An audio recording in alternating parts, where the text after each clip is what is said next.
I'm going to call to order this regular session of the City of Atascadero Planning Commission meeting. Today is Tuesday, December 16th, and Commissioner O'Malley is going to lead us in the Pledge of Allegiance.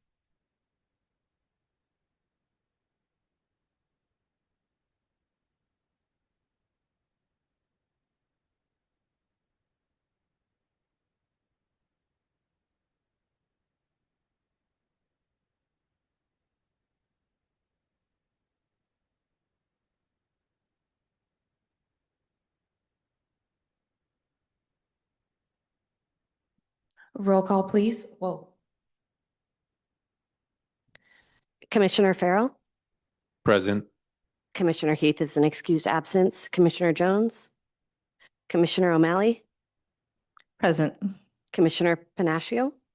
Present. Vice Chairperson Anderson. Here. Chairperson Keene. Here. Thank you. If you're attending in person or listening to the commission meeting tonight, welcome. We'll open public comment. This portion of the meeting is reserved for persons wishing to address the commission on any matter not on this agenda and over which the commission has jurisdiction. Speakers are limited to 3 minutes. Please state your name for the record before making your presentation, and you can come up to the dais. And then the commission may take action to direct the staff to place a matter of business on a future agenda.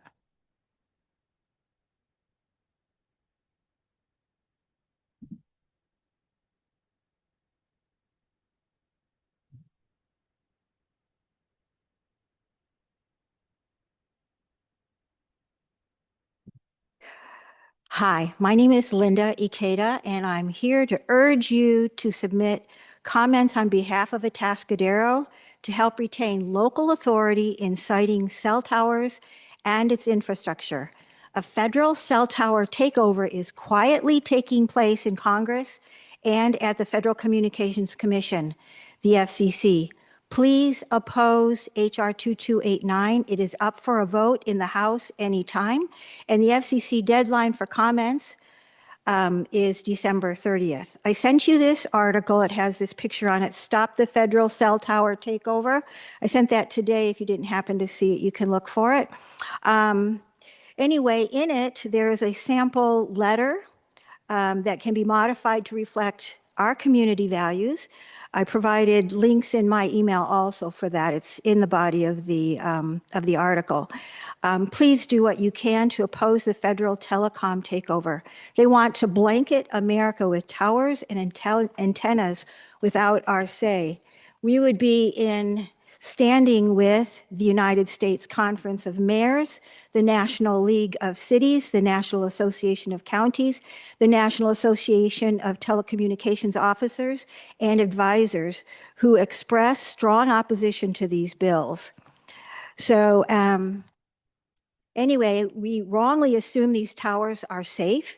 People that live too close die at a higher rate. Children have died at schools with towers. Some injured people have won in court against the telecoms. Of course, the telecoms want to eliminate our voices. Property values drop and towers can catch fire. Telecoms tell cities what the law is, which may not be accurate according to people in lawsuits. Therefore, local control is necessary to responsibly site towers to maintain health, property values, and safety, yet provide robust cellular coverage. Please help us retain local authority by submitting comments opposing H.R. 2289, a list of other bills listed in the article, and the proposed FCC rules. And please share this widely. We need lots of people to contact our electeds to oppose this telecom takeover and retain local control. It's easy. It only takes a few minutes. Thank you. Thank you.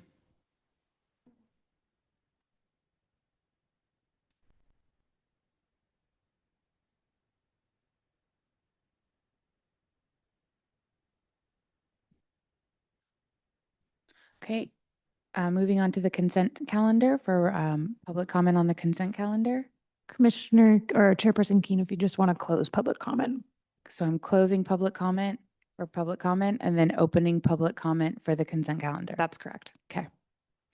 Are there any members of the public wishing to provide public comment on a consent calendar item? Okay, seeing none, I will close that. Are there any commission members who wish to ask any questions about or pull any item from the consent calendar? Madam Chair, I'd like to abstain since I wasn't here for ratification of the minutes. Okay. Okay, so seeing no questions, can we get a motion in a second? I'll make the motion. I'll second. Who seconded?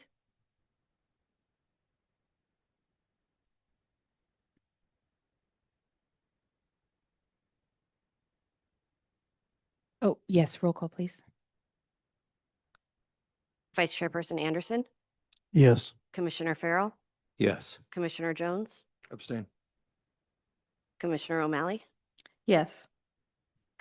Commissioner Panaccio, Abstain. Chairperson Keen. Yes. Thank you. So I think that leaves us with how many yeses and how many noes was that? Oh, okay. Yes, we're good. The motion passes. Okay. Any planning commission business? No. Okay, we will move on to our staff reports. Any staff reports? No staff reports tonight, just our public hearing item. All right, then let's go to our public hearing. It's about the draft PC resolution for ADUs.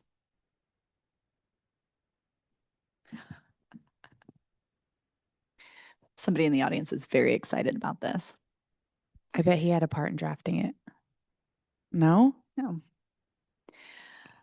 So this is what is happening to be our annual ADU update. Every year the state changes the law, and it was a year ago minus a day that we were here before you adopting the last ADU code update after state law changes.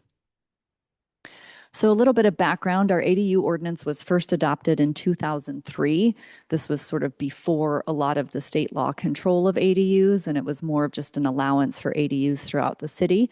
We had already allowed guest houses at that time, and so this was a way for us to increase housing opportunities. And sorry, we lost the screen. Increase housing opportunities and allow those units to be factored into our housing allowances and our RENA. State law seems to change on an annual basis for this particular law. I think there are numerous bills passed every year that affect these government code sections, and so we do come before you on an annual basis to make updates to reflect state law. There are a couple provisions in state law that actually make our ordinance null and void if we're not consistent with state law. So we do have to make these updates regularly to our code. Some of our current ordinance updates were prompted by HCD's review of our ADU ordinance. They are required now to review all jurisdictions' ADU ordinances for compliance with state law, and they have submitted letters of noncompliance to almost every jurisdiction in the state that they've reviewed. I'm happy to report that our letter was fairly short compared to other jurisdictions, but they did point out a few inconsistencies that we need to make modifications for. In addition, Assembly Bill 1154 was adopted by the legislature, and it made a minor amendment to junior ADU requirements in terms of owner occupancy. So we went ahead and integrated that change into our code update for the January 1st deadline for that law. So a couple of the changes, the most major change was multifamily ADUs. Our current code ordinance requires that they do build out their multifamily property to density before they add any additional ADUs. Through state law, ADUs either pay a diminished development impact fee or they pay a zero development impact fee.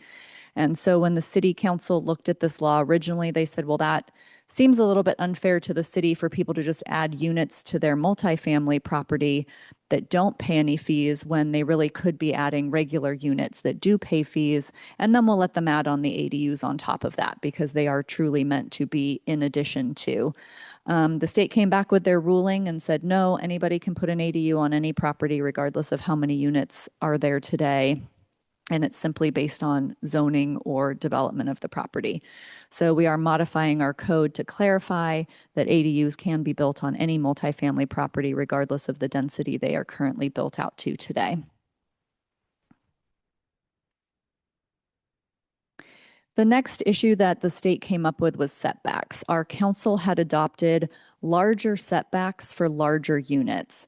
We felt like this was consistent with state law because they allow us to limit units to 1,000 square feet. And we said, that's great. We'll do 1,000 square feet at all of the state requirements. But if you want to go up to 1,200 square feet or you want something much taller, we're just going to do an extra setback to allow sort of that neighborhood character and that lack of overlook to happen when we're on larger parcels.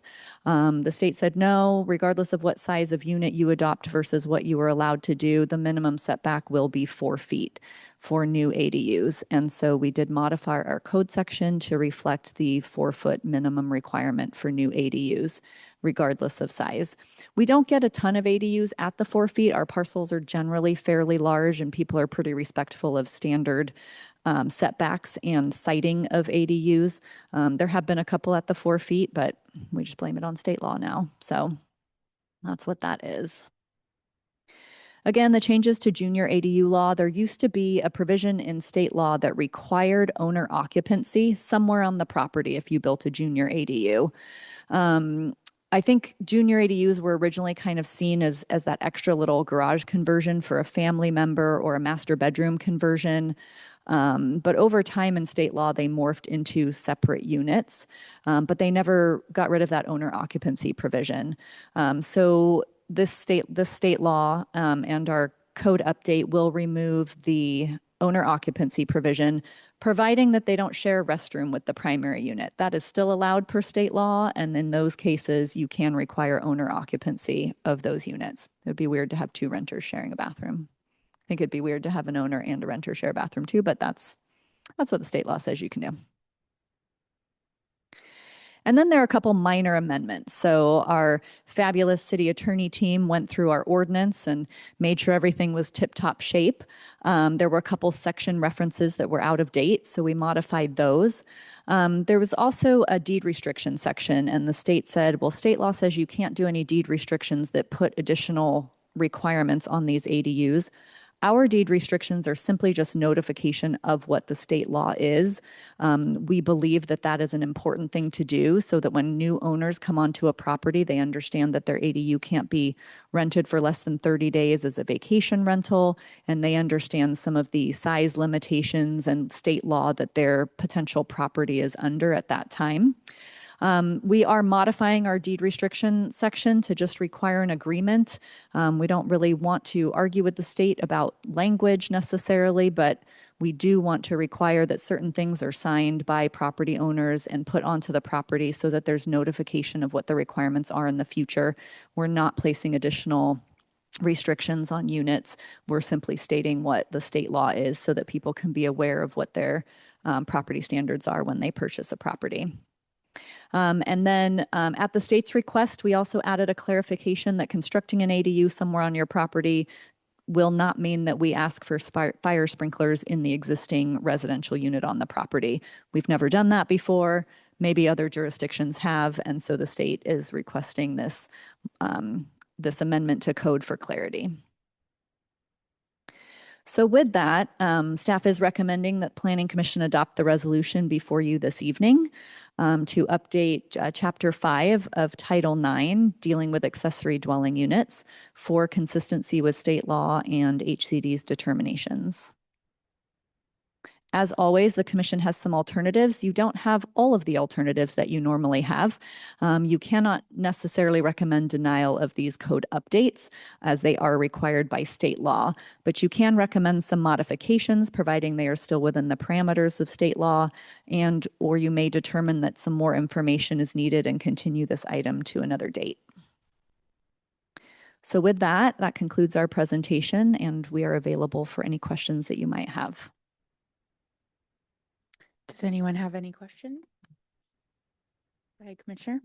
Thank you, Madam Chair. Ms. Gleason, I'm curious, I didn't notice, and maybe I missed it in the staff report, our city's tool for amnesty for existing ADUs that might not be permitted. I saw some reference that ADUs would be unlawful if not following the permit process, but there was state legislation, I thought, that created an amnesty program to bring people in so that the building and planning department could make sure that those structures are safe and not lose that housing inventory. Is that in before us tonight, or does the city have a program for compliance on that? So we don't have a specific ordinance adoption because that mostly deals on the building permit side. And we do follow state law on that. So our ordinance specifically deals with the creation of new ADUs to a certain degree. But I know there is state law that requires a health and safety checklist be posted online to ensure that nobody has to turn themselves in before they know if they can move forward with permitting that structure or not. And we do regularly help people go through the permit process for previously unpermitted accessory dwelling units. So we do have a process to bring them in to be compliant with state law and not lose that inventory for our citizens. Correct. Okay, thank you. And then one more question. I wasn't here for the origin of the height limit, but I'm curious how the 18 feet on the structure is measured. Is that from the approach side of the street or the greatest height on the structure? So state law actually sets some of those height restrictions based on setback and location and zoning district. And so those are copied verbatim from state law. State law does not necessarily state how those are measured. So we measure height the same way we would any other structure, which is from the average of finished grade. So if you're on a very sloped lot, you take the average, you go up to the peak of the roof. I'm wondering if, well, my other commissioners, I'll ask her a little grace here. I think about a lot of the topography of our community and the easy spots, especially on the western west edge of town and on the eastern side, not far from here. And I think of Chalk Mountain. The slope, when you approach from a street side on some of our significantly steep lots that already have houses on it, the easiest part's already been picked. And I worry that even that net average might deny somebody the ability to build a complementary ADU next to their structure. So if the city does have the flexibility to just choose how we measure it, I would like for us to consider on slopes that are quite steep that we consider that measurement from the curb so that it's in character and in keeping with the home now. But when you think about some of the homes built in this community, the approach from the street, the house might only appear to be 12 feet tall, but it might be 32 feet to have an adequate foundation. Yeah, the house off of San Marcos and Los Altos is a great example of that. We can definitely bring a couple recommendations forward to City Council that addresses some additional height, either based on slope of parcel, that either looks at it from the lowest point or has greater allowances from the midpoint. So we can definitely bring that forward to council if that's included in the recommendation. Yeah, I don't want to hold up tonight's proceeding for that, but I do think the topography of our city would necessitate that to be sure that we can create more inventory on existing parcels.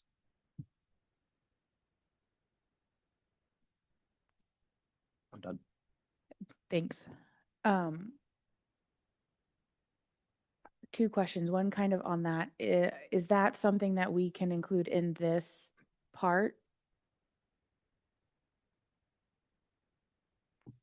Yeah, you can do a recommendation for staff to present options on a different definition of height for purposes of the ADU ordinance. That could be a part of your recommendation.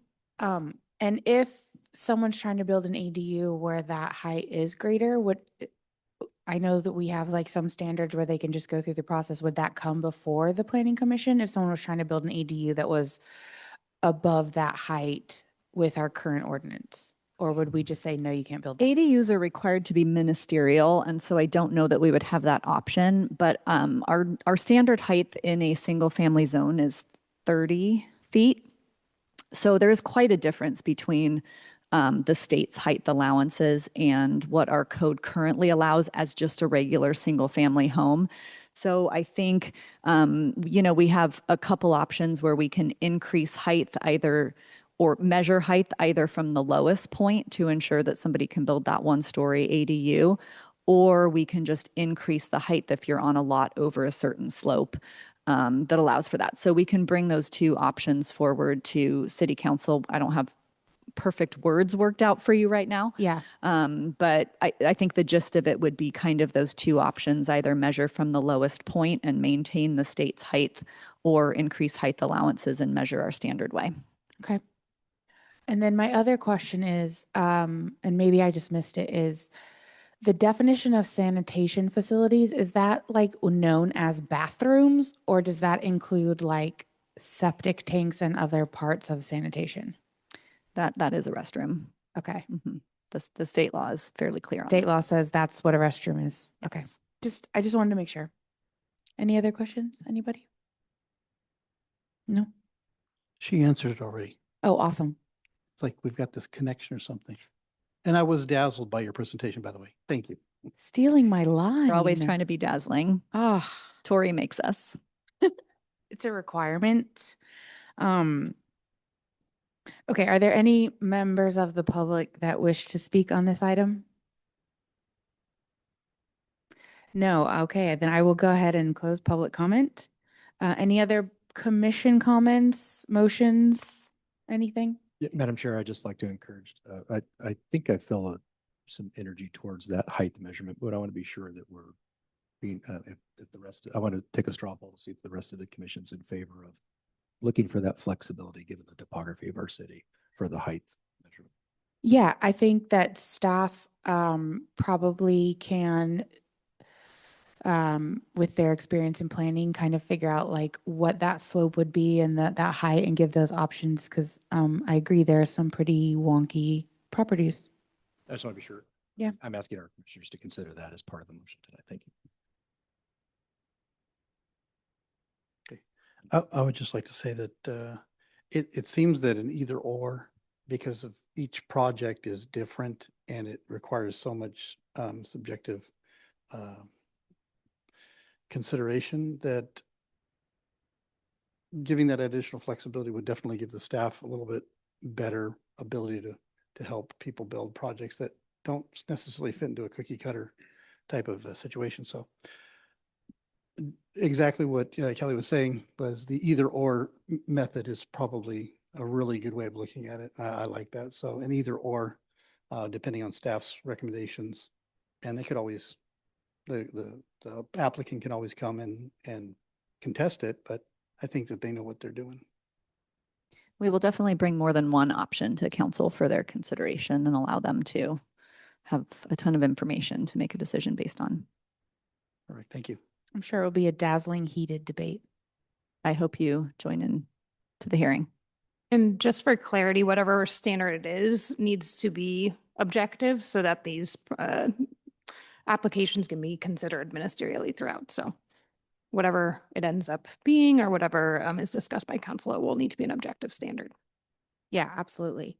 Can we get the motion thingy on the screen, please? I'm sure there's a better My name than screen thingy. timed out, but maybe. It is a technical term. If you're a mom, thingy is a Abby, technical term. Do I need to relog in? Um,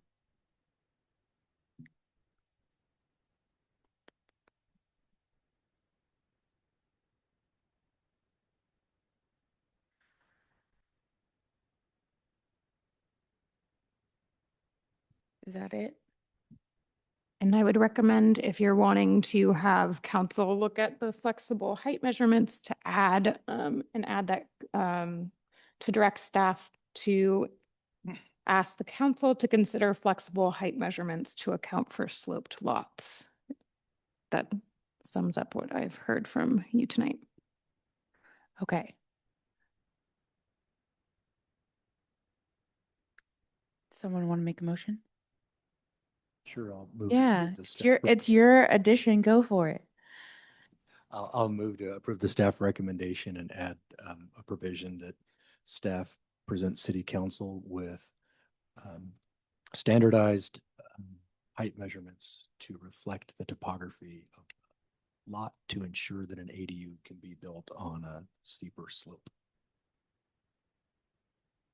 Okay, I will second that. Thank you. Roll call, please. Commissioner Jones, Aye.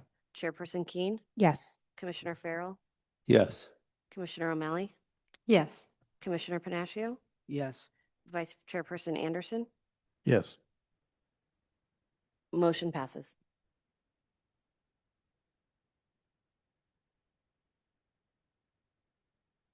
Still waiting for my foam finger. I've put in order. Any commissioner comments or reports? Brief announcements on your own activities? Up to anything interesting? No? I went to the walk around the lake. Did you all go to the walk around the lake? Yes? Yes. I think we need more lights next year, city. That's my recommendation. More lights. Okay, any report? Can. Sorry, what? We will do what we can, but I think we did get more lights in Sunken Gardens this year. And I have to Oh, say that extremely Sunken lit Garden tree look looks amazing. Amazing. I Fantastic. drive through downtown just to look at all the lights.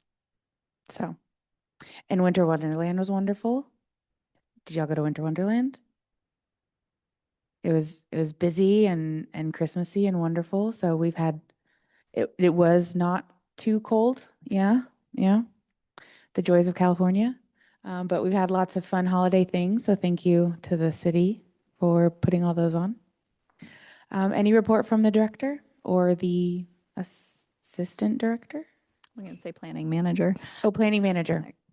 I don't have too much to report. We're rolling into holiday season. And so there's a couple meetings that we won't be having that fall a little bit too close to the holidays.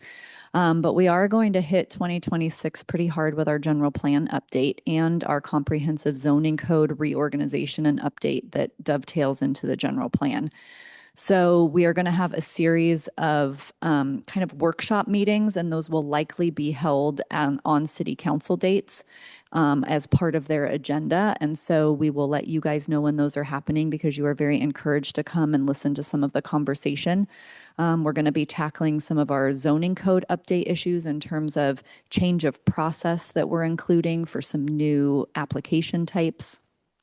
Some of our new place types, and then the zoning use tables that go along with those different zoning districts and place types. And so it's going to be kind of a good discussion. We're trying to do a bunch of touch points on the EIR and the general plan and the zoning code update. So that when it comes before you for adoption, you're not looking at the whole thing at once and being very overwhelmed. So we're aiming for 1, sometimes 2 meetings per month for that, starting maybe in February or March. We're also going to try, I think, and implement a new thing in our planning department called Coffee with a Planner. We're aiming for the 3rd Thursdays of every month so that people can have it on their calendars. They can show up and talk about whatever they would like to talk about. We're also going to advertise some of those specifically for some outreach touch points for some items and policy discussions that are moving forward. So our first one will be, I think, on the 15th of January we're targeting, and that one will be related to short-term rentals. So you did look at that ordinance. There are some complications on moving that forward to council based on some conflicts of interest that we have not received word on yet. We did like a day ago. Okay, but a day so ago. we're working through it. But it's given us a chance to re-review some of those items and come back with some options, which I think is what Planning Commission had requested during that meeting. So we're going to have a couple public outreach sessions where we can invite more people that may be associated with short-term rentals or have some opinions. We're also going to bring it up again at Council Strategic Planning and get some further direction from them with some options as well. And then you will probably see that item back before you in the spring for recommendation to council. So tell your friends and neighbors about Coffee with a Planner because it's going to be really fun. And there should be some posts on the social media page and our website about that coming up. Awesome. Sounds fun. I'll be there. Okay. So our next regular meeting is scheduled January 6th. Yes. I'm not sure we have anything at this point, but it is our regularly scheduled meeting and you never know when something pops up last minute. But we will let you know in advance if that is canceled. Oh, there was an amendment to it, the agenda tonight that we were supposed to approve the calendar. That was part of the consent calendar. So you did approve the calendar. We did approve it. Look Yeah. at us. Okay. All right. So our next regularly scheduled meeting is January 6th. I lost my gavel. So I will adjourn this meeting and we will see you all January 6th.